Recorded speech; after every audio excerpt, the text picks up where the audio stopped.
Hey everybody, welcome back to the channel. Today, I'm going to be reacting to something that most people probably overlooked this past year at AUA 2025, and that's Intuitive Surgical's booth. Now, here's the crazy part. Intuitive has, as of today, almost a $200 billion market cap. They're about $3 billion shy, and they dominate the robotic surgery marketplace, and they're really a household name in medtech. So why do they show up with such a small, low-key booth? No flashy displays, no massive footprint. So in this video, I'm going to be breaking down why this is actually a masterclass in financial discipline, how it ties to their earnings strategy, and what startups and even large players can learn from how Intuitive allocates capital, from their open payments data to their R&D focus. This video isn't just about booth, it's about leadership, ROI, and why austerity is important in this space. Stay to the end of the video. I'm going to show you my 3 keys to picking and managing a great booth that's going to give you great ROI. So if you're new to the channel and you're a medtech marketer, maybe you're an entrepreneur or founder, or even a sales leader and you're looking to grow,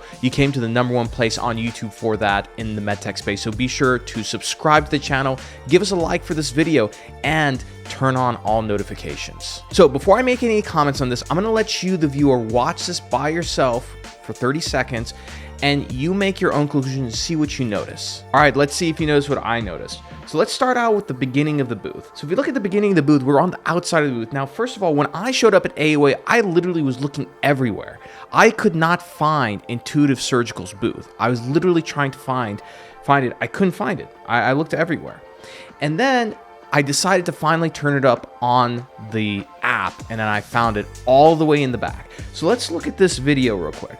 So as you can see here, we're on the outside of the booth. So they have some great displays, understand performance like never before, really focusing on their software. We go around the booth, really nice graphics, of their technology, innovating for life, enhancing care. Sure, like basic taglines and everything. But again, I like the look because it's nice and clean. It's not trying to make it too busy, right? And then we have one major opening for the booth. So that way, essentially there's an ending of the booth, but there's one major way that they designed it so you have to walk around and start here. Now, let's go inside of the booth. As we can see, we have 2 DaVinci robots, okay, and 1 single port robot, okay? You have 1 LED display TV that they used for presentations. Now, why is this important?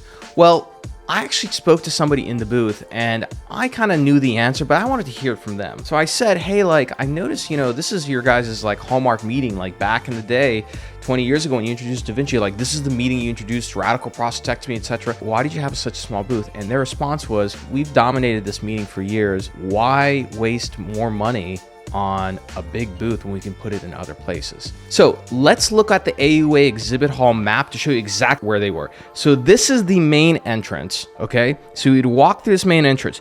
So the main hallway, right, the main chute, you got Teleflex, which had a huge booth, Focal One, Tolmar, Boston Scientific, Procept, J&J. So you're walking, right? And then off to the right, you have a bunch of other booths, right? Where was Intuitive's booth? If we zoom out, see the little orange dot there in the left corner? That's essentially where they were. They had essentially a 40 by 30 booth, okay? And more importantly, you got to pay attention to where they picked to have the booth. Right next to the robotics theater, okay?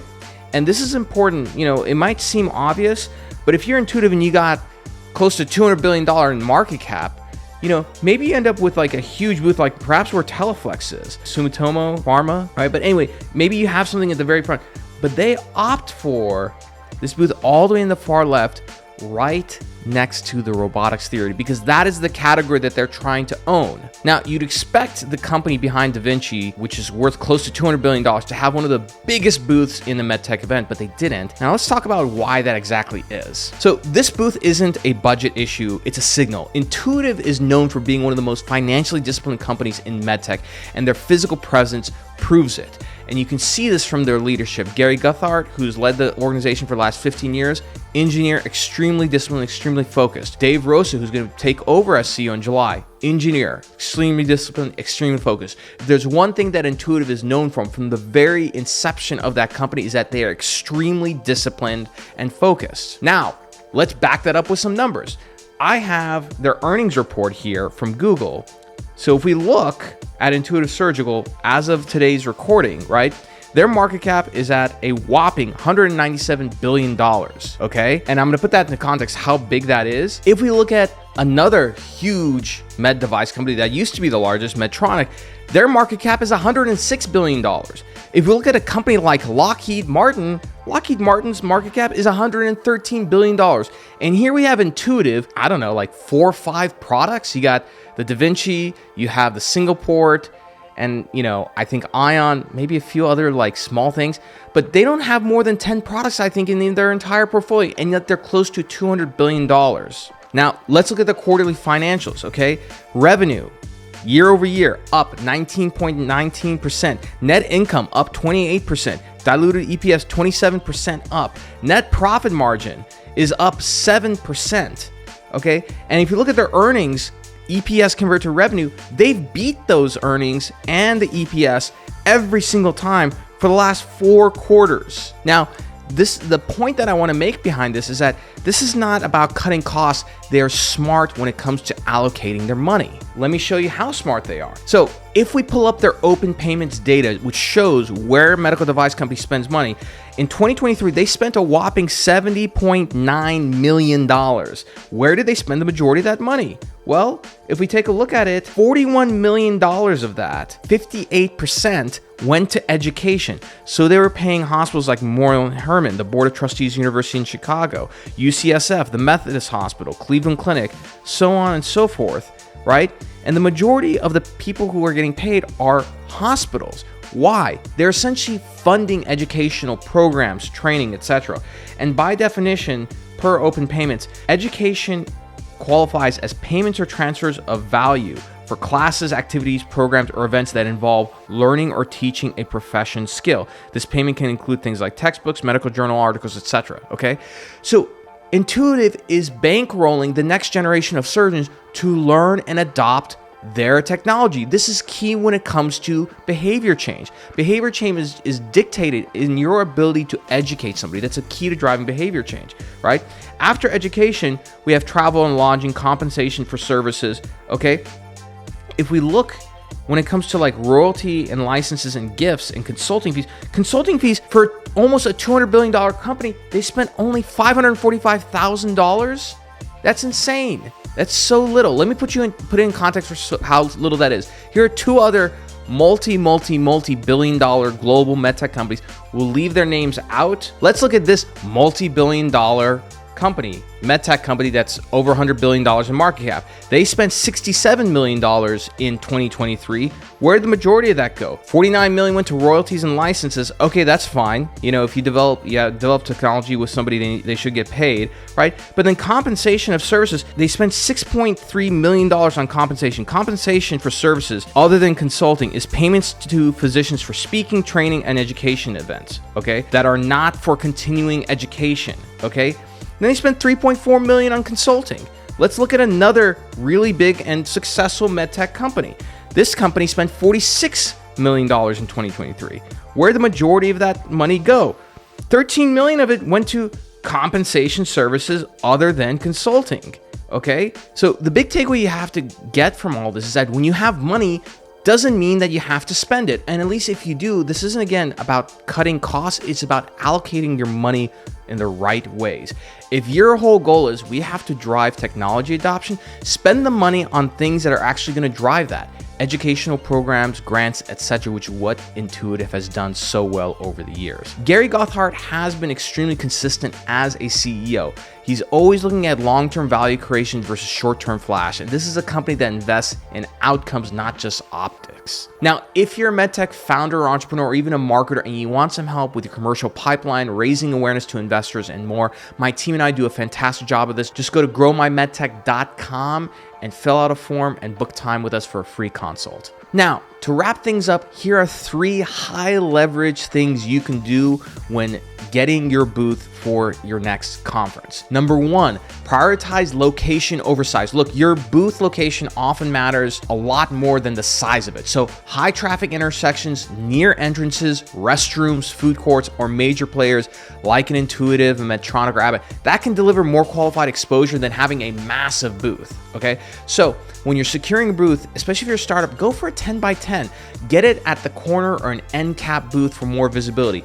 And by the way, some of the best places in the hall for booth traffic, aside from getting a booth right next to a huge company like Intuitive, go look at places like the restroom and where food is going to be located, because everybody's going to end up going there and they'll see your booth. If a budget is a limit, again, I always opt for a 10 by 10 high density booth rather than a larger booth. Number 2, design for dialogue, not just display. When you look at large booths, they often default to this museum mode, which is like really big visuals, few conversations.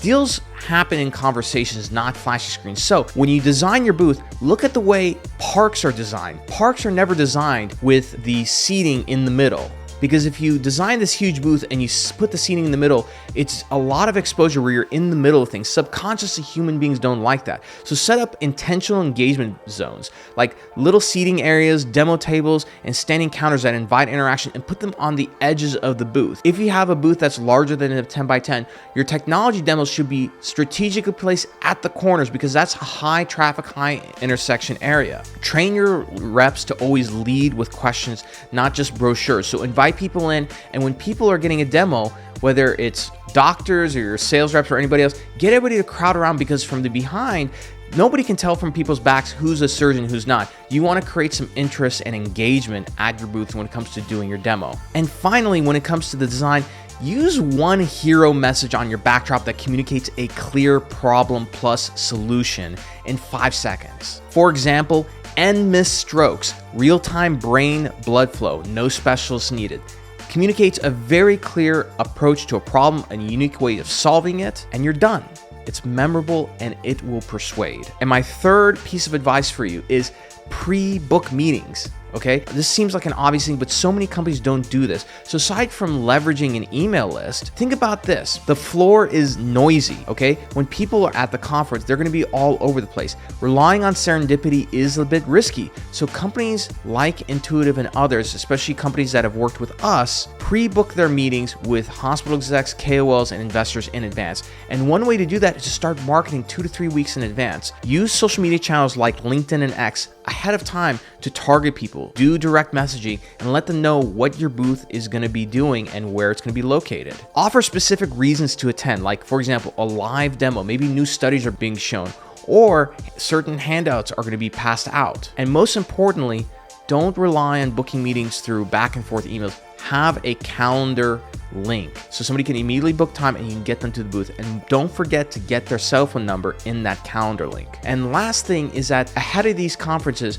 we've seen that more and more physicians are leveraging X, formerly known as Twitter, when they're at conferences. So a day before the conference, start running some top of funnel ads to drive awareness of your booth, and then juice those ads during the booth exhibit hall hours. That way, when a physician is at a lunch break or in between sessions and they look at their phone, they jump on X and they scroll, they're going to see an ad about your booth, and it will remind them again to go and visit the booth. Because again, during those 2 to 3 days of a conference, it's super busy, it's really noisy, and you have to stand out. So that's it for now. If you enjoyed this video, again, don't forget to like, subscribe, and turn on your notifications. Check out my previous video where I talked about how the funnel is dead. I think you'll like that a lot. And as always, we'll see you next time.